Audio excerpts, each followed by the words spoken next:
Muchas gracias, muy buenos días, buenas tardes ya. Quiero participarles que nuestra diputada Marisela Contreras el día de hoy ha presentado una iniciativa que es un deseo muy importante, una necesidad muy importante en nuestro país y que tiene que ver con la desaparición del arraigo en el entorno de las disposiciones contenidas en el artículo 16 constitucional. Para el PRD, la figura del arraigo es una falta al debido proceso, procura por otra parte la posibilidad de que haya tortura en las personas que son objeto de esa medida, a nuestro modo de ver, antijurídica, y en ese sentido, el día de hoy, nuestra diputada Marisela Contreras ha presentado esa iniciativa. Nosotros esperamos, desde luego, la aquiescencia de las diversas fracciones parlamentarias en su oportunidad para que participen de este análisis y, desde luego, podamos abatir ese grave flagelo que existe en nuestra disposición constitucional en el sentido de permitir todavía que, en contra del debido proceso, se siga instituyendo o siga prevaleciendo una norma que es contraria a los derechos humanos.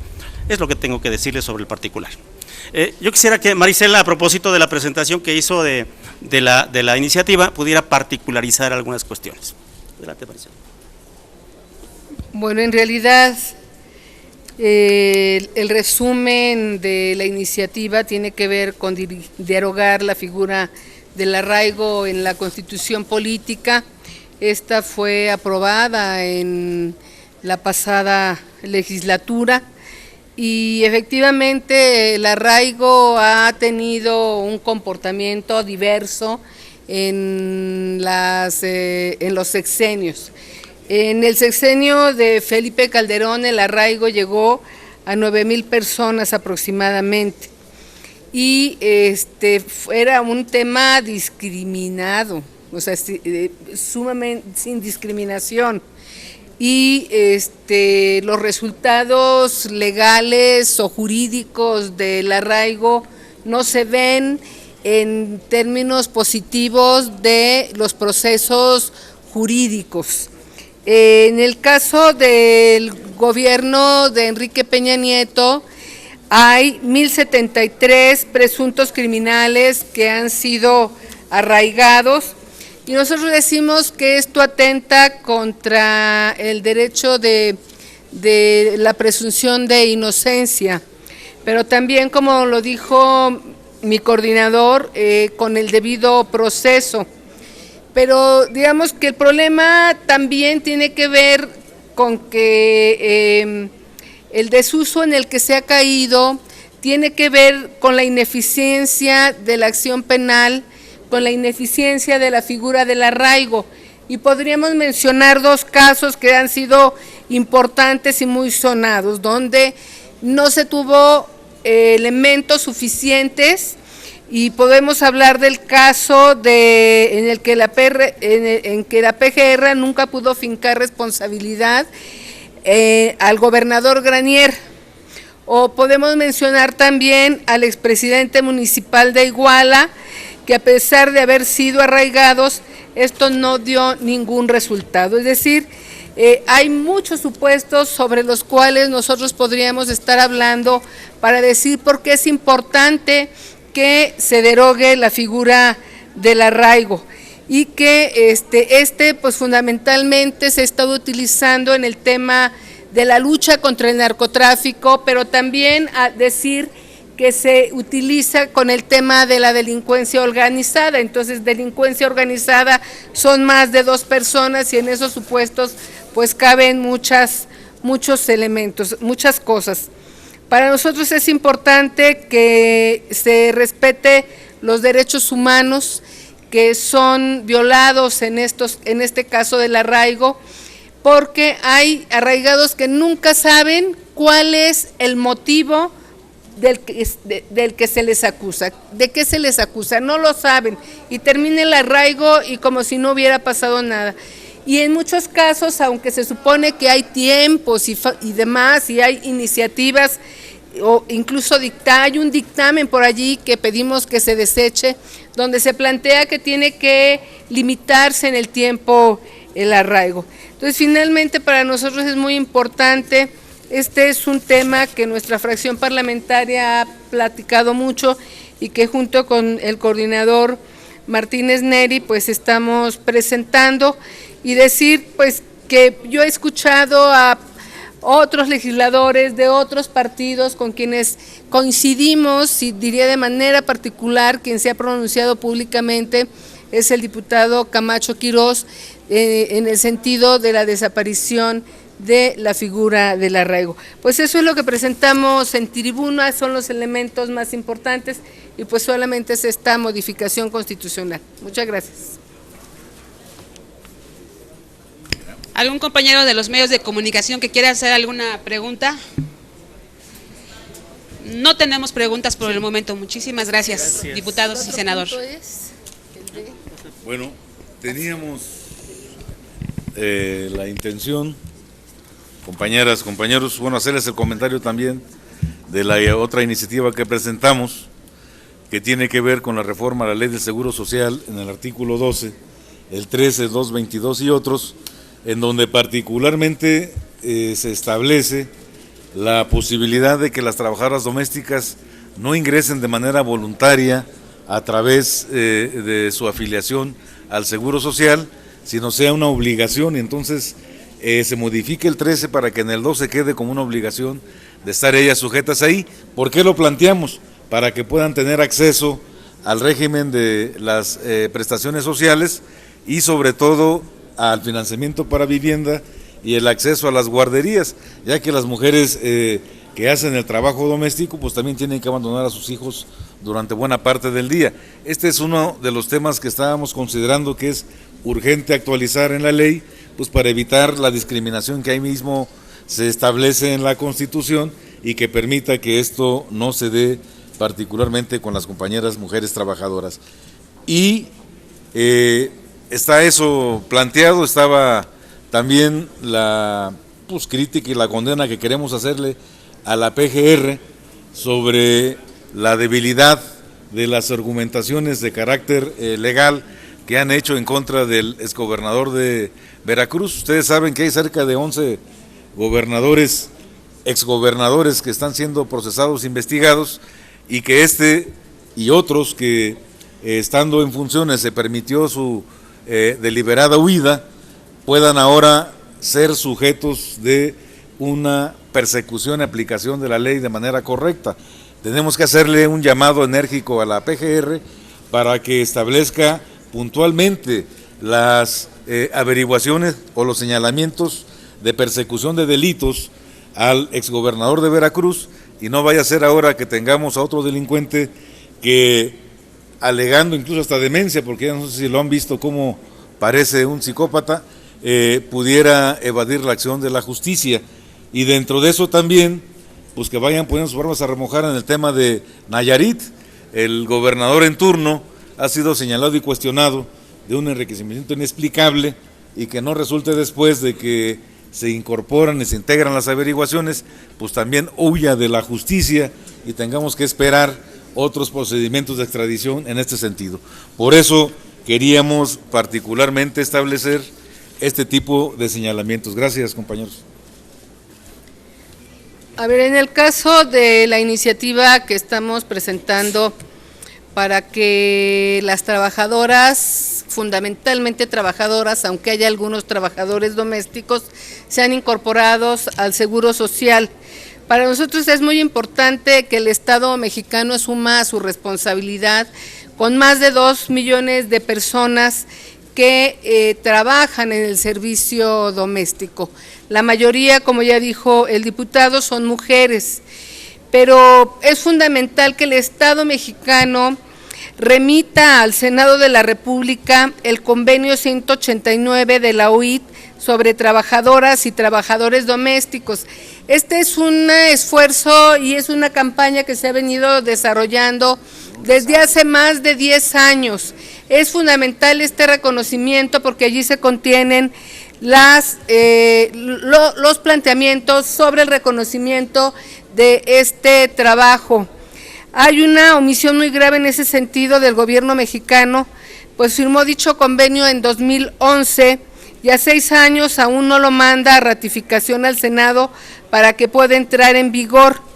En reiteradas ocasiones, tanto la Cámara de Diputados como el Senado y en esta comisión permanente se ha extendido un exhorto para que se envíe la ratificación y pues resulta que no pasa nada.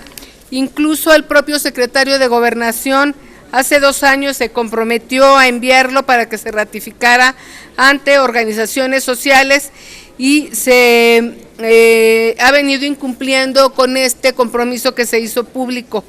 Tener vigente el convenio en México nos permitirá contar con una legislación en la materia o apartados en la materia sobre los derechos de las trabajadoras y de los trabajadores domésticos, que implicaría que tuvieran un día de descanso obligatorio para evitar el esclavismo que en muchos casos es común y sobre todo tratándose de menores de edad, la firma de contrato de trabajo por escrito, acceder a la seguridad social para ellas y sus familias, en general, para que sean tratados como trabajadoras y trabajadores y que sean sujetos a derecho. Entonces, solamente ratificar la importancia de que se envíe por parte del gobierno mexicano, del Estado mexicano, el convenio 189 para que sea ratificado por el Senado y pueda convertirse en la modificación y adecuación de leyes nacionales para beneficio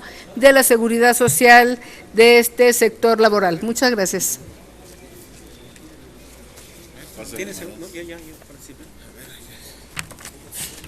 Compañeros, muy buenas tardes. En unos momentos más vamos a votar un dictamen sobre cómo van a ser los incrementos en el sistema de pensiones. Como ustedes saben, desde hace muchos años, 5, estamos insistiendo en la reforma a los sistemas de pensiones de nuestro país, dejar de estar imitando lo que hace Chile, lo que hacen otros países, y hemos insistido en la convocatoria a la Secretaría de Hacienda para que se forme un grupo de expertos mexicanos de todas las corrientes ideológicas, académicos, expertos en pensiones, que los tenemos y suficientes, para poder diseñar toda una estrategia de reforma del sistema de pensiones mexicano. Después de 5 años de estar como disco rayado aquí en el Senado de la República y en las semanas de la Seguridad Social, hoy la OCDE, José Ángel Gurría, quien hizo la reforma hace 20 años al sistema de pensiones, que le hemos dicho que se ha equivocado, porque nos viene a dar curitas para que los trabajadores puedan aportar más a sus cuentas individuales, aumentar la edad de retiro con una tasa de reemplazo raquítica. Ya la OCDE y la Secretaría de Hacienda por fin nos dan la razón y dicen que los mexicanos no van a tener una pensión y menos digna. Pero además les recuerdo que el sistema de pensiones como está va a quebrar al país a la brevedad. No sé si logremos llegar al 2018 sin un crack económico, pero para el 18 sin duda alguna lo vamos a tener. Hemos invitado a todos los expertos de América Latina y de Europa. Hemos expuesto aquí los sistemas de pensiones de Inglaterra, de Alemania, de España, los amigos que han hecho manifestaciones de más de 1,5 millones de personas en la calle en Chile, cuando es un país de 15 millones, de la verdadera crisis que está representando las cuentas individuales y los sistemas de pensiones mexicanos. Ahí se los dejo, ojalá y nos ayuden a estar presionando que tenemos que salvar a México de esta crisis que se avecina, que la venimos anunciando, repito, hace 5 años. Hoy hay un dictamen de el partido Morena, de la Comisión Tercera, en donde entra la duda de cómo se van a incrementar las pensiones, y yo les quiero aquí decir de que se mantiene el incremento periódico de las pensiones y jubilaciones conforme al incremento del índice nacional de precios al consumidor. Acuérdense que nosotros, el PRD, impulsó la desindexación del salario mínimo y los trabajadores tienen esa duda, ¿cómo va a ser? Ahora con la UMA sigue con el salario mínimo, ¿qué va a pasar? Y bueno, les aclaro para los medios de comunicación, que sería al pueblo de México, de que esto va a incrementarse conforme al índice nacional de precios al consumidor, es decir, con la inflación tal cual lo prevé hoy la ley del IMSS y del ISSSTE. Eso es lo que quisiera yo puntualizar, porque los trabajadores mexicanos tienen mucha duda. Y quiero aprovechar que está el diputado Neri, coordinador de la fracción de los diputados federales del PRD en la Cámara de Diputados, y mi compañero Isidro, senador por Hidalgo, para que pasen aquí un grupo de representativo de los taxis a nivel nacional. Carlos Taple Alonso, presidente y representante de permisionarios del Aeropuerto Internacional de la Ciudad de México. Rafael Aguilar Romero, presidente de la Federación de Tabasco. Héctor Enrique Priego, secretario general de Taxis de Macuspana. María Guadalupe Espinosa Martínez, permisionaria del Aeropuerto de la Ciudad de México. Jorge Benítez, presidente de la Unión de Concesionarios del Pasaje de Hermosillo.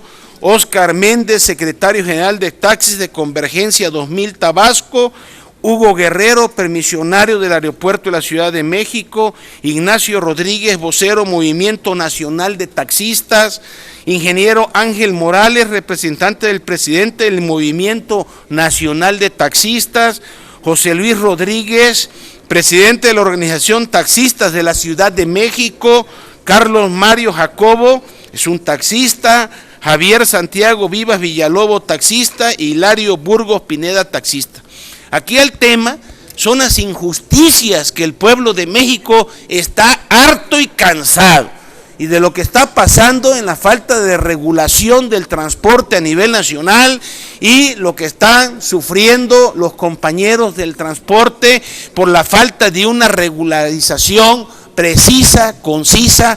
Y entonces, pues, hay un sinnúmero importante de taxis piratas en el país que no tienen seguro para el pasaje, que no cuentan con identificaciones, aunado a lo que les ha pegado durísimo, que es el tema de Uber. Y yo les pido, si me hacen ustedes el favor, de darle la palabra a mi amigo Rafael Aguilar Romero para que les explique, y vamos a trabajar con la Secretaría de Comunicaciones y Transporte. Hoy ya tenemos una primera reunión por la tarde y vamos a hacer las reformas necesarias en el Congreso de la Unión para que haya certeza a los amigos del volante y regular el transporte público, que está hecho un despapacho. Ayer lo vieron nada más con el tema de los dobles remolques en la Comisión Tercera del Senado. Tenemos muchos años, desde que yo era diputado federal, que se está prohibiendo y prohibiendo y prohibiendo los segundos remolques. Siguen habiendo miles de muertos en nuestras carreteras, y hoy es en día que siguen circulando y no hay una acción determinante de la Secretaría de Comunicaciones y Transporte. Por favor, Héctor. Buenos días, compañeros medios de comunicación del país. Gracias, amigo senador, por esta invitación. Yo represento al estado de Tabasco, pero aquí para nosotros todo el movimiento nacional tenemos un vocero oficial, que es nuestro amigo Ignacio Rodríguez, que es el que va a expresar todos los sentimientos y toda la problemática que tenemos a nivel nacional. Gracias.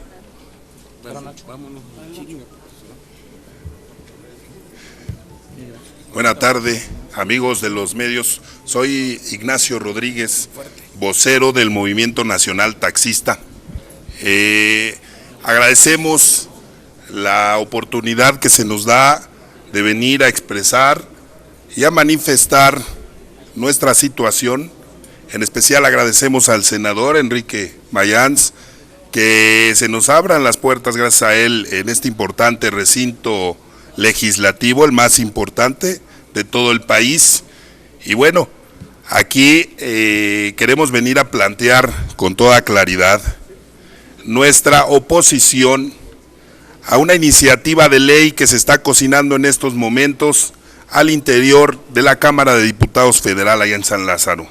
Es una iniciativa promovida por el diputado Javier Rodríguez Dávila y que consiste en liberar todos los puertos marítimos, los aeropuertos y carreteras federales para que empresas piratas transnacionales vengan a ofrecer servicio sin el más mínimo respeto a las leyes y a la normatividad que regulan al transporte a lo largo y ancho de toda la República Mexicana.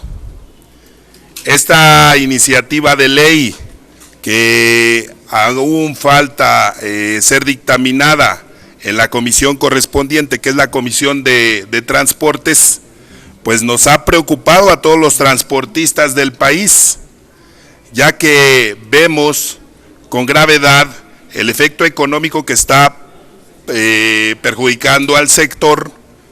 Estamos perdiendo a nivel nacional el 40% de nuestro ingreso, gracias a la existencia de estos servicios ilegales, hay que decirlo, ilegales, que no cuentan con un respaldo ni a nivel federal ni a nivel local.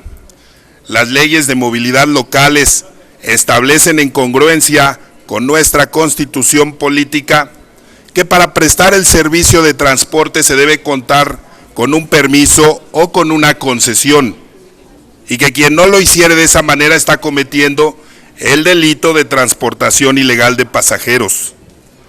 Nosotros hemos denunciado ante las diferentes instancias, ante la Procuraduría General de Justicia, ante nuestras procuradurías locales, ante la Suprema Corte de Justicia, incluso la comisión de estos delitos y el pisoteo que se está haciendo de nuestras leyes al prestar este servicio de manera ilegal. Hoy se pretende al interior de la Cámara de Diputados legalizar todo este servicio, porque prácticamente se les permitiría a estas empresas operar sin regulaciones de tarifas oficiales, sin el uso de licencias como si las cumplimos los transportistas, y sin la obtención legal de las concesiones y permisos correspondientes. Toda esta situación hoy nos trae aquí en este momento a la Cámara de Senadores, porque sabemos que aquí finalmente es donde llegará esta iniciativa, y estamos solicitando precisamente la atención de todos los actores legislativos involucrados para que esta reforma se dé. Obviamente nuestra postura es que se abra un diálogo con los diputados, que se abra un diálogo formal y respetuoso con los senadores, para que el sector de transporte de pasajeros en la modalidad de taxi, integrado por más de 750,000 concesionarios que hoy nos agrupamos en el Movimiento Nacional Taxista, pues hagamos los planteamientos, hagamos las propuestas para que el servicio se dé, primero y antes que nada, de manera bien legal y bien regulada, y para que los privilegios y la competencia desleal que hoy se están dando en el país y que está afectando gravemente la economía de todas estas miles de familias transportistas que integramos este sector, pues se solucione. Somos los primeros interesados en que haya un marco jurídico para regular el transporte, respetando los principios de equidad y justicia. Los concesionarios y permisionarios integrados al Movimiento Nacional Taxista queremos y deseamos que esas leyes y esos reglamentos se hagan respetando los principios de equidad y justicia, como ya lo he dicho. Es por eso que estamos aquí trayendo la voz del sector. Es por eso que estamos aprovechando todos estos canales que hoy amablemente, gracias al senador Enrique Mayans, se nos abren aquí en el Senado para atender esta situación que nos preocupa. Es cuanto, amigos. ¿Alguna pregunta? Sí, senador, le pregunta Gerardo Cedillo de Enfoque Noticias. Con respecto a este asunto de la competencia desleal que plantean ustedes con Uber, Cabify y otras empresas, yo quisiera preguntarles cómo van a, digamos, a hacerle para que pues los precios que ustedes ofrecen, que en términos generales son prácticamente del doble, pues sean competitivos. Esa sería una de las preguntas. Entiendo que ustedes desde luego hacen una inversión importante en cuanto al pago de derechos, en fin, placas, rotulado, en fin, todos los gastos que sabemos que implica tener un taxi con todas las de la ley, pero de qué manera el usuario va a ser el que finalmente se beneficie de esta pues de esta competencia o de esta regulación que se tiene que dar por parte de todas estas empresas que se prestan a través de tabletas. Sería una pregunta para ustedes, y para el senador Mayans le quiero preguntar, senador, con respecto a Javier Duarte, quiero preguntarle si no considera usted que hay ya un arreglo entre el gobierno y Duarte para que, digamos, la integración del expediente o de la averiguación previa pudiera tener errores y pudiera él, digamos, evadir la acción de la justicia llegando a México. Desde luego que en este asunto que hoy nos trae, el usuario del transporte público es la parte más importante, y el sector está sumamente interesado en un sentido autocrítico de revisar todas las deficiencias y quejas y señalamientos que se nos han hecho por parte de la misma ciudadanía. No estamos en contra, debo decir, del uso de la tecnología. Por ahí se escucha decir que somos arcaicos, somos tecnófobos. No es esa nuestra postura. Bienvenida la tecnología si con ello se contribuye a la mejora del servicio. Bienvenida la tecnología si con ello se incrementan los elementos de seguridad que al usuario le brinden pues mayor confianza en el servicio que nosotros ofrecemos. Lo que estamos invocando es simple y sencillamente un Estado de Derecho. No existen actualmente los mercados libres. Los mercados libres crean destrozos económicos. Queremos que se revise bien toda esa base jurídica que regula el transporte, porque esa es precisamente la que nos dará el piso parejo para que podamos competir en igualdad de condiciones y no se generen esas diferencias y privilegios que hoy lastiman. Creemos que para poder competir y ofrecer un buen precio, como el compañero periodista bien lo aprecia, tiene que estar primero sentada la base jurídica para que todos, con las mismas obligaciones, con las mismas cargas fiscales, pues podamos competir en igualdad de circunstancias. Hoy en día la carga que tenemos nosotros los concesionarios pues es mucha, y desde luego que esta carga fiscal incide en el costo del servicio. Las contraprestaciones que se pagan en aeropuertos, las tenencias, revistas, verificaciones por las que pasa el taxista, pues desde luego que inciden en la fijación del precio. Además hay que decir que la tarifa pues la designa la autoridad correspondiente. Entonces creemos que es básico y necesario que haya el piso parejo, y para que este piso parejo sea justo para todos, pues debe partir e iniciar desde la misma ley para regular al transporte. Muy bien, gracias. Mira, líder, yo estoy consciente de que la impunidad es algo que se ha ido reglamentando en este país y que los mexicanos están hartos de la impunidad y de la corrupción. Tonto es aquel que piensa que el pueblo es tonto, así de claro. Y aunque este señor Duarte, con un lenguaje esquizofrénico, quiera acabar en un psiquiátrico, pues no nos estamos chupando el dedo, ¿sí? Yo creo que la Auditoría Superior de la Federación tiene suficientes elementos de corrupción de Duarte. Aunque lamento, pero tengo la esperanza que la Fiscalía General de la República actúe, porque 6 años que le estamos diciendo, está robando, es un corrupto, y lo dejan que termine el gobierno, y ya luego ahora sí es corrupto, cuando debieron actuar desde los 6 meses que llegó este señor de gobernador. Y no nada más él, sino estamos hablando de 11 ex gobernadores, ¿sí? Yo no sé cómo la Conagua nunca se enteró de que había una presa de Padres, ¿no? Imagínate, ¿no? Y todo un pueblo donde le vendían el agua al puro estilo porfiriano.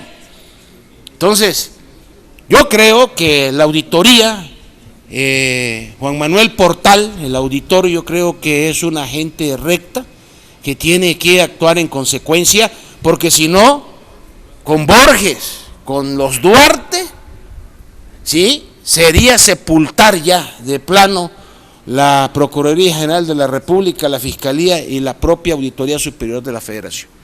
Y además no estamos pintados acá nosotros. Vamos a seguir insistiendo que queremos justicia y que no regrese nada más Duarte, que regrese lo que se llevó.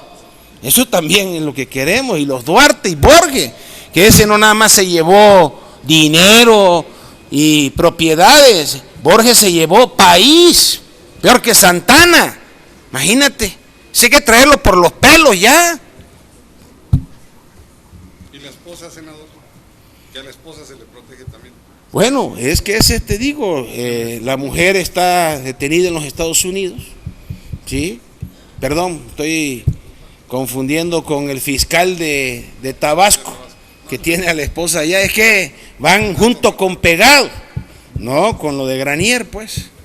Pero bueno, la esposa tiene que cumplir también con todas las denuncias que se le han hecho. O sea, el pueblo de México quiere justicia y lo estamos trabajando. De hecho, ayer ya tuve una reunión con la asociación civil anticorrupción e impunidad, porque hay muchos casos, no nada más los de arriba, los que suenan, hay de en medio y de abajo que no tienen ustedes una idea. Muy bien. Sería todo, senador. Les agradecemos mucho su atención, muchísimas gracias. Gracias a ustedes por la información. Señor senador, gracias por este espacio.